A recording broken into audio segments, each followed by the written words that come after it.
여러분 혹시 행복 전도사로 알려진 최윤희 작가를 알고 계십니까? 그녀는 매스컴에 자주 등장하여 자신의 저서 제목처럼 밥은 굶어도 희망은 굶지 마라를 외치며 낙심해 있는 수많은 국민들에게 희망을 불어넣어주던 행복 디자이너였습니다. 그런데 2010년 10월 7일 돌연 그녀는 경기도 고향의 한 모텔방에서 남편과 함께 극단적 선택을 하고 말았습니다. 그녀는 유서에 남기기를 그동안 저를 신뢰하고 사랑해 주신 많은 분들께 또 죄송합니다.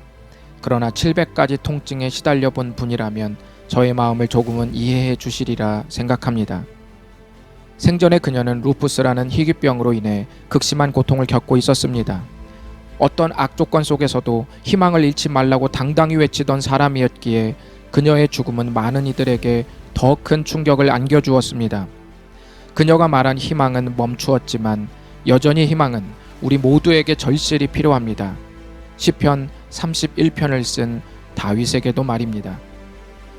시편 31편은 다윗의 위급했던 순간이 담겨있는 시입니다. 그는 사방이 적들에게 포위된 것 같은 극강의 고통 속에서 속히 자신을 건져달라고 주님께 간절히 도움을 요청했습니다.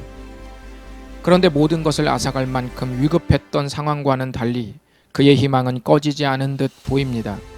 왜냐하면 자신의 앞날이 주의 손에 있다고 고백했기 때문입니다. 도대체 이 견고한 희망은 어디서 나왔을까요? 그것은 다름 아닌 19절의 말씀 때문입니다. 주를 두려워하는 자를 위하여 쌓아두신 은혜, 곧 주께 피하는 자를 위하여 인생 앞에 베푸신 은혜가 어찌 그리 큰지요. 쌓아두셨다는 말은 저장해두셨다, 간직하고 있다는 뜻입니다. 우리를 위해 저장된 은혜는 위기를 당할 때 즉각 발휘됩니다. 심지어 다윗은 그 은혜가 어찌 그리 크냐며 감탄을 했을 정도입니다. 여러분, 이 말씀에 동의가 되십니까?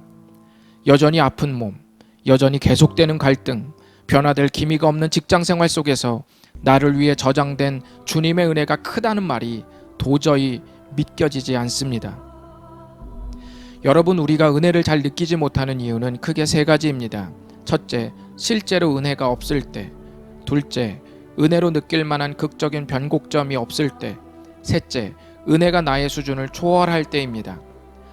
첫째는 당연히 아닐 테니 우리의 고민은 두 번째나 세 번째에 생겼을 것입니다.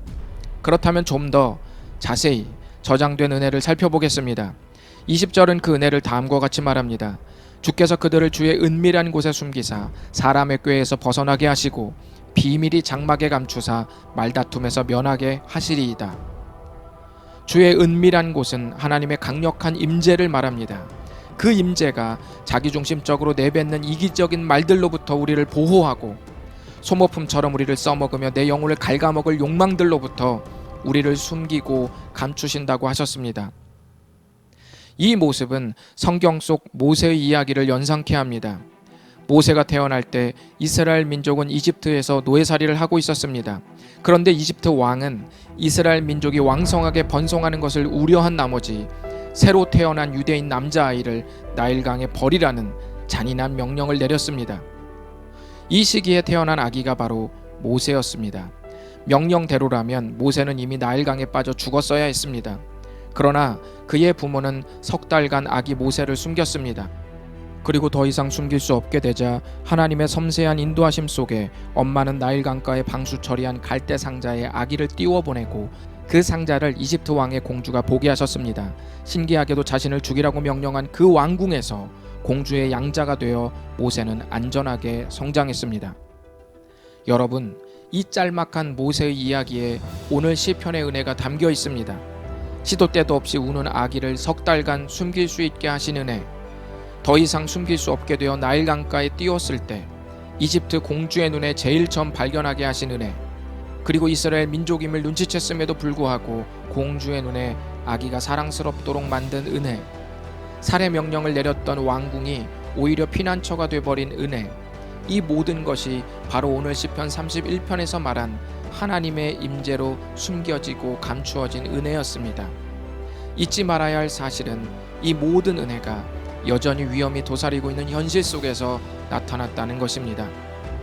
지금 여러분은 가장 소중한 것이 위협받는 현대판 모세 살해 위협의 시대를 살고 있습니다. 이집트 왕은 사라지고 없지만 또 다른 가짜 왕들이 여전히 여러분을 위협하고 있습니다. 그러나 3500년 전 살해 위협 속에서도 모세를 숨기시고 감추셨던 그 은혜가 3000년 전 다윗을 죽음의 위기에서 건져냈던 것처럼 오늘 지금 당신을 또한 건져내십니다. 잊지 마십시오.